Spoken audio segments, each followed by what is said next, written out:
बिहार सरकार द्वारा जो ग्रेजुएशन पास करने पर मुख्यमंत्री कन्या उत्थान योजना के तहत जो 50,000 स्कॉलरशिप दिया जाता है, जो भी स्टूडेंट इस योजना का लाभ लेना चाहते हैं उन सारे स्टूडेंटों के लिए वीडियो बहुत इंपॉर्टेंट है, क्योंकि आज की इस वीडियो के माध्यम से बताने वाला हूं कि ग्रेजुएशन पास करने पर जो 50,000 स्कॉलरशिप दिया जाता है, अगर उस स्कॉलरशिप का लाभ लेना चाहते हैं तो आप लोगों के पास कुछ इंपॉर्टेंट डॉक्यूमेंट होना चाहिए। अगर आप लोगों को वो इंपॉर्टेंट डॉक्यूमेंट होगा उसके बाद ही आप लोग इस स्कॉलरशिप का लाभ ले सकते हैं। साथ में आप लोगों को ऑनलाइन आवेदन करने में कौन कौन सा डॉक्यूमेंट लगेगा तो आप लोगों को पूरी जानकारी बताने वाला हूं। साथ में आप लोगों को कौन सा डॉक्यूमेंट किस प्रकार बनेगा, साथ में किस किस स्टूडेंट को मिलेगा, तो इस वीडियो के माध्यम से आप लोगों को क्लियर जानकारी देने वाला हूं। इसलिए आप लोग इस वीडियो को शुरू से लेकर लास्ट तक देखिए और आप लोगों को बैंक अकाउंट में जो है 50,000 स्कॉलरशिप लेने में आप लोगों को कोई समस्या नहीं होगा कभी भी। इसलिए आप लोग इस वीडियो को बिना स्किप करके देखिए। तो सबसे पहले यहाँ पर देख लीजिए, आप लोगों को मैं बारी बारी से अब बताने वाला हूं। तो सबसे पहले यहाँ पर ग्रेजुएशन पास 50,000 स्कॉलरशिप 2024 में आप लोगों को ऑनलाइन आवेदन होने वाला।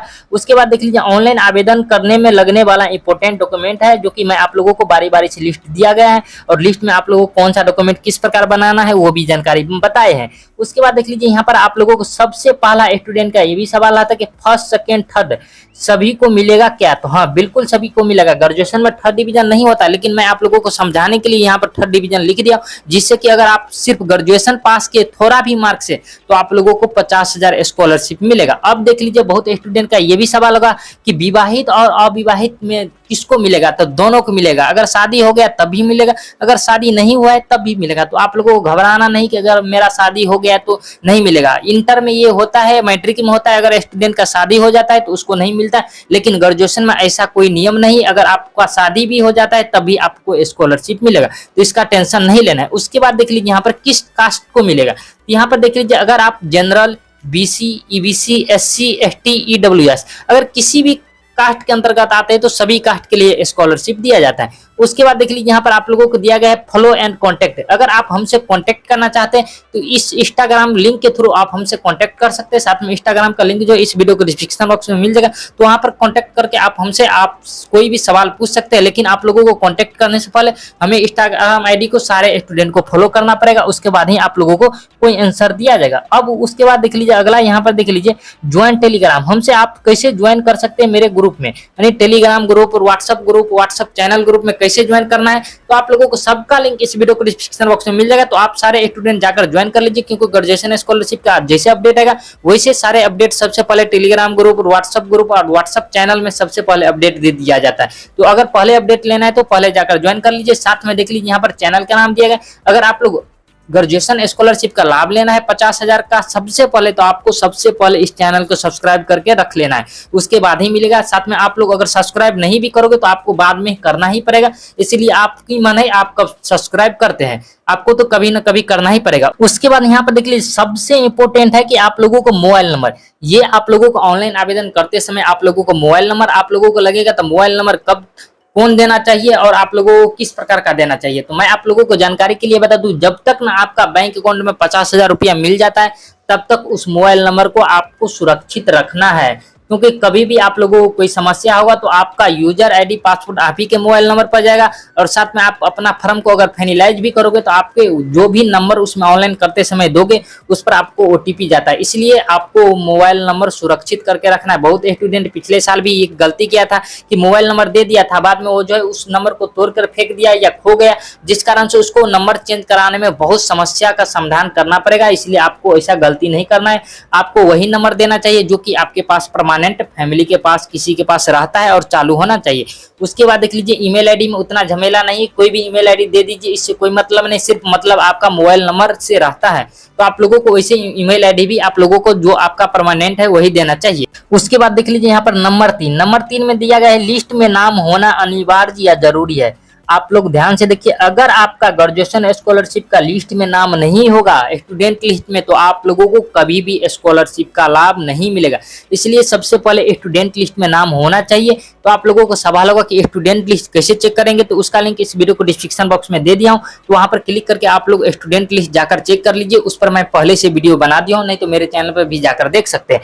उसके बाद देख लीजिए यहाँ पर आप लोगों को दिया गया है नंबर 4 में आप लोगों को ग्रेजुएशन ओरिजिनल मार्कशीट, ये आपके सारे स्टूडेंट के पास होना चाहिए। मैं आप लोगों को क्यों बोलता है ओरिजिनल होना चाहिए, क्योंकि आप लोग जैसे ऑनलाइन आवेदन करोगे तो ऑनलाइन आवेदन करने में आपको ग्रेजुएशन का ओरिजिनल मार्कशीट का जो है मार्कशीट नंबर लगता है, और मार्कशीट नंबर जो सिर्फ आपके ओरिजिनल मार्कशीट पर ही मिलता है। तो आपके पास ओरिजिनल मार्कशीट होना चाहिए, साथ में आपका रजिस्ट्रेशन नंबर भी लगता है। इसलिए आपके पास अगर ओरिजिनल मार्कशीट है तभी ऑनलाइन आवेदन कर सकते हैं। अगर कोई ऐसा स्टूडेंट है अगर अपने कॉलेज या यूनिवर्सिटी से नहीं लाए तो आप जल्द से जल्द लाकर रख लेंगे। जैसे ऑनलाइन आवेदन स्टार्ट होगा वैसे आप लोगों को ऑनलाइन आवेदन करना है, नहीं तो आप लोगों को बाद में फिर कॉलेज यूनिवर्सिटी का चक्कर लगाना पड़ेगा ऑनलाइन आवेदन करने के लिए। उसके बाद देख लीजिए नंबर 5 में आप लोगों को आधार कार्ड। यहाँ पर सबसे इंपॉर्टेंट सबसे प्रॉब्लम स्टूडेंट का यहीं पे होता है कि आधार कार्ड किस प्रकार का होना चाहिए। तो यहाँ पे देख लीजिए 5 नंबर में आधार कार्ड जो ग्रेजुएशन में सर्टिफिकेट पर स्टूडेंट का नाम और जन्म तिथि है वही आधार कार्ड में होना जरूरी है। तो यहाँ पर मैं आप लोगों को क्लियर कर दूं कि बहुत स्टूडेंट का जो मैरिज हो जाता है, शादी हो जाता है, उस स्थिति में स्टूडेंट क्या करता है अपना फादर जी का नाम चेंज करवा कर हस्बैंड जी का नाम करवा लेता है। तो आपको उससे कोई मतलब नहीं, या तो आपके फादर जी का नाम रहे या आपका हस्बैंड का नाम रहे, उससे कोई समस्या नहीं होना चाहिए। सिर्फ आपका स्टूडेंट का नाम चेंज नहीं होना चाहिए। जो आपके मार्कशीट पर स्टूडेंट का नाम लिखा है, मान लीजिए मार्कशीट पर सोनी कुमारी नाम है तो आपका आधार कार्ड पर भी सोनी कुमारी ही होना चाहिए। अगर देवी करा लोगी तो फिर समस्या हो जाएगा, ठीक ना। इसलिए आपका नाम सही सही होना चाहिए, साथ में आपका जो भी ग्रेजुएशन में आप डेट ऑफ बर्थ दिए थे वही आपके आधार कार्ड पर भी होना चाहिए। तो आपको ये दोनों चीज होना चाहिए। उसके बाद हस्बैंड का नाम रहे या पिताजी का नाम रहे उससे कोई मतलब नहीं, आपको आसानी से रुपया मिल जाएगा। अगर आप लोगों को इस सब में कोई प्रॉब्लम है तो आप हमसे भी कांटेक्ट करके अपना समस्या समाधान कर सकते हैं। वो इंस्टाग्राम के थ्रू कांटेक्ट कर सकते हैं, उसका लिंक इस वीडियो को डिस्क्रिप्शन बॉक्स में मिल जाएगा। उसके बाद देख लीजिए नंबर 6 में, ये भी मोस्ट इंपोर्टेंट है, आपके पास रेसिडेंट सर्टिफिकेट यानी निवास प्रमाण पत्र होना चाहिए। बहुत स्टूडेंट यहाँ पर भी गलती करता है, रिसीविंग वाला अपलोड कर देता है जिसका कारण उसका फॉर्म रिजेक्ट हो जाता है। बहुत स्टूडेंट सही भी देता है तो वो क्या करता है अस्थायी दे देता है, जिसके कारण उसको स्कॉलरशिप का लाभ नहीं मिलता और उसको फॉर्म को रिजेक्ट कर दिया जाता है। अगर आपका एक बार फॉर्म रिजेक्ट हो गया तो आप समझ लीजिए कि आपको 1 साल बाद रुपया मिलेगा, यानी 1 साल पीछे हो जाएंगे। जो भी स्टूडेंट आपके साथ ऑनलाइन आवेदन करेगा उसको मान लीजिए आज के डेट में रुपया मिल जाता है तो इसके 1 साल बाद आपको रुपया मिलेगा, क्योंकि फिर से दोबारा जब स्टार्ट होगा ऑनलाइन तब फिर से ऑनलाइन आवेदन करना पड़ता है। तो देख लीजिए रेसिडेंट सर्टिफिकेट किस प्रकार बनाना है। देख लीजिए नंबर 6 में रेसिडेंट सर्टिफिकेट निवास प्रमाण पत्र इसको कहते हैं हिंदी में, या आवासीय प्रमाण पत्र भी बहुत स्टूडेंट कहते हैं। पर स्टूडेंट का नाम देख लीजिए किस प्रकार बनाना है। स्टूडेंट का नाम, पिताजी का नाम ग्रेजुएशन सर्टिफिकेट में जो है वही होना चाहिए। यहाँ पर ध्यान देंगे आप लोगों को वही आवासीय प्रमाण पत्र बनाना चाहिए जो कि आपके ग्रेजुएशन का सर्टिफिकेट पर स्टूडेंट का नाम, पिता का नाम है, वही आपका जो है आवासीय प्रमाण पत्र पर भी नाम होना चाहिए, और माता का भी नाम होना चाहिए। माता का नहीं भी है तो चलेगा, ठीक ना। उसके बाद देख लीजिए यहाँ पर क्या दिया गया है, वही होना चाहिए और अस्थाई होना चाहिए, यानी आपका बिहार का होना चाहिए।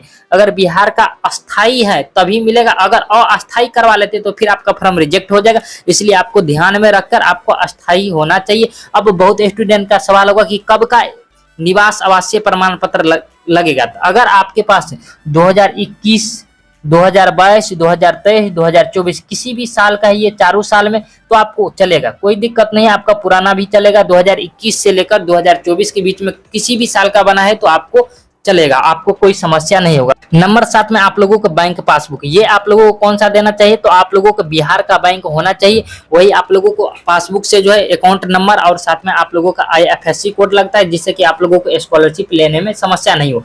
उसके बाद देख लीजिए नंबर 8 में, ये सबसे इंपॉर्टेंट है। अगर आपका लिस्ट में नाम है, सभी डॉक्यूमेंट भी सही है, अगर आपका ये समस्या होगा तो आपको जिंदगी में कभी भी रुपया नहीं मिलेगा। तो देख लीजिए 8 में क्या दिया गया, आधार सीडेड या NPCI, ये इंपॉर्टेंट है। इसी के थ्रू आपके बैंक अकाउंट में रुपया ट्रांसफर किया जाता है।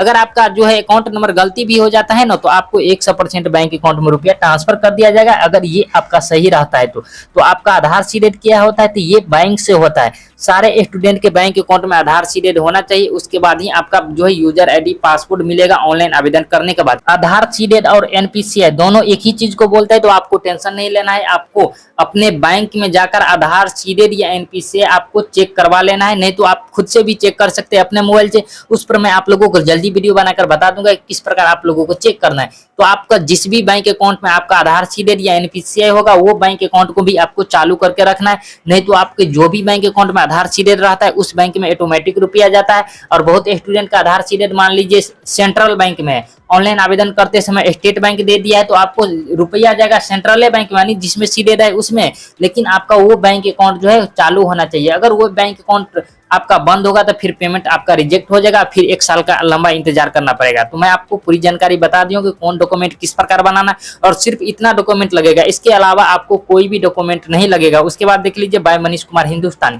तो मैं आपको पूरी जानकारी बता दूं, इसके बावजूद अगर कोई डाउट है, प्रॉब्लम, तो इस वीडियो को कमेंट बॉक्स में जाकर कमेंट कर सकते हैं। साथ में हमसे कॉन्टेक्ट कैसे करना है उस वो भी मैं आप लोगों को इस वीडियो के माध्यम से बता दूं। और साथ में पहली बार चैनल पर देख रहे हो तो चैनल को जरूर सब्सक्राइब कर लीजिए, साथ में बेल आइकन को भी ऑन कर लीजिए। तो चलिए मिलते हैं किसी नेक्स्ट वीडियो में न्यू अपडेट के साथ, तब तक के लिए धन्यवाद।